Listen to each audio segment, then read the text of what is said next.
POCSO കേസിൽ രാജസ്ഥാൻ സ്വദേശി കൊട്ടിയം പോലീസിന്റെ പിടിയിൽ.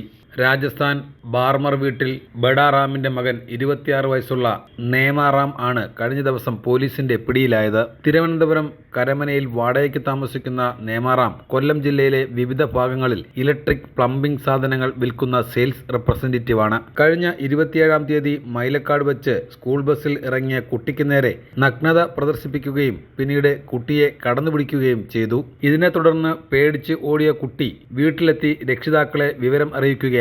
തുടർന്ന് കൊട്ടിയം പോലീസിൽ രക്ഷിതാക്കൾ പരാതി നൽകി. കൊട്ടിയം പോലീസ് 5 ദിവസങ്ങളിലായി CCTV കേന്ദ്രീകരിച്ച് നടത്തിയ അന്വേഷണത്തിലാണ് പ്രതി രാജസ്ഥാൻ സ്വദേശിയായ നേമാറാം ആണെന്ന് മനസ്സിലായത്.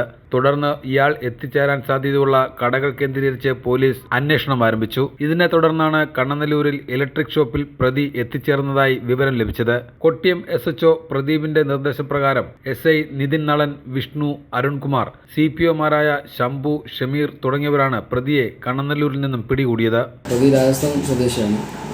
അതിജീവിതയുടെ പരാതിയിൽ നമ്മൾ അന്വേഷണം വരെയായിരുന്നു. ഒരുപാട് CCTVകളും മറ്റും അന്വേഷണം വരെയായിരുന്നു. പ്രതി ഈ ഇലക്ട്രോണിക് കടകളിൽ ഈ കളക്ഷൻ ഏജൻ്റായിട്ട് വർക്ക് ചെയ്തുകൊണ്ടിരിക്കുന്ന ആളാണ്. പ്രതിക്ക് ഇങ്ങനെ ഒരു മോഡസ് ഉള്ളതായിട്ടാണ് അറിയാൻ കഴിഞ്ഞത്. അപ്പോൾ ഇന്നലെ വൈകുന്നേരം കണ്ണനല്ലൂർ ഭാഗത്ത് വെച്ചായിരുന്നു അറസ്റ്റ് ചെയ്തത്. പ്രതി സമാനമായ കേസുകൾ നേരത്തെ നടത്തിയിട്ടുള്ളതായും പോലീസിന് വിവരം ലഭിച്ചിട്ടുണ്ട്. കോടതിയിൽ ഹാജരാക്കിയ പ്രതിയെ റിമാൻഡ് ചെയ്തു.